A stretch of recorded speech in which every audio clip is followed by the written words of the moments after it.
Hello, my name is Blake Patterson, and welcome to Afro Reviews. On this week's episode, I recognized the best films of 1982. Now, here are some honorable mentions. Come Back to the Five and Dime, Jimmy Dean, Creepshow, Tex, The Thing, and Tron. Number 10, Fast Times at Ridgemont High. Amy Heckerling's Fast Times at Ridgemont High, by what I recall, is one of the few teen comedies from the 80s to age well. The contrast between Jennifer Jason Leigh's abortion subplot and the hilarious relationship between Jeff Spicoli and Mr. Hand offers a satisfying balance in a movie full of shenanigans. Number 9. Personal Best. Robert Towne's Personal Best is an early LGBT film involving two gifted but fiercely competitive track players. The performances are as rich as Towne's direction and writing. The film is a reminder of how the best sports movies are usually not about the sport itself. Number 8, First Blood.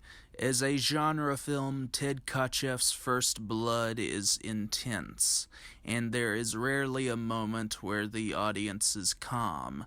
The quiet interactions have an edge to them because we still do not know what to expect. First Blood is surprising in its violence, but it also strikes a chord as a statement about a nation's disregard for veterans. Number 7, Mad Max 2. Mad Max 2 The Road Warrior is pure spectacle from one of the best genre filmmakers in the industry, George Miller. Some action spectacles can exhaust in their constant output of set pieces, but Miller's execution is continuously exciting as we watch Mad Mel search for gasoline amid the chaos and violence of society. Number 6, The World According to Garp. George Roy Hill's The World According to Garp is a lovely, funny, and sad story of a writer figuring out his life with an unfaithful wife and his mother, who becomes an icon after writing a feminist manifesto. The engaging performances and the film's empathy toward its characters contributes to a rewarding experience. Number 5, 48 Hours. Walter Hill's 48 Hours is a smart film about race relations and how it deals with an officer's blunt racism and how he resorts to gaslighting. The movie is hilariously biting, but Hill effectively demonstrates his skills in directing action. Also, Nick Nolte and Eddie Murphy are a great duo. Number 4, White Dog. Samuel Fuller's forgotten horror film about a professional trainer retraining a racist dog to not kill black people.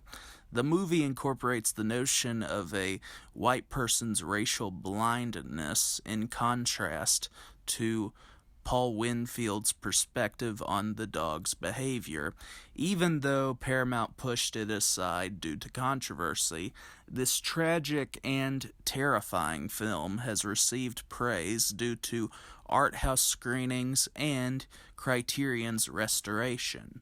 Number 3, Tootsie. Sidney Pollack's one great movie as a director is a witty farce about an annoying actor's decision to disguise himself as a woman to get work on a soap opera. The film is also intelligent about gender relations. Dustin Hoffman delivers one of his best performances as Michael Dorsey and Dorothy Michaels, and I would personally argue his disguise is more convincing than Julie Andrews' portrayal in Victor Victoria. Number 2, Blade Runner. Ridley Scott's cult classic has 3 different versions to its name. Personally, I would say people should watch the final cut from 2007, but Blade Runner is always rewarding each time one revisits it. Scott's greatest achievement is an art film about identity in the guise of a genre film.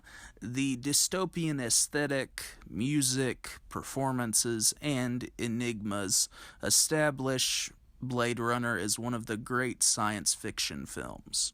And number 1, E.T. the Extraterrestrial. Steven Spielberg's 1982 masterpiece is beloved among those who cherish and hated among those who resent it.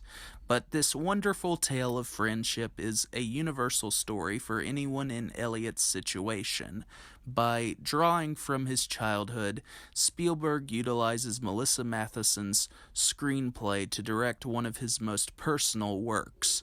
E.T. also established Spielberg as a spiritual grandfather to every child who grew up through cinema.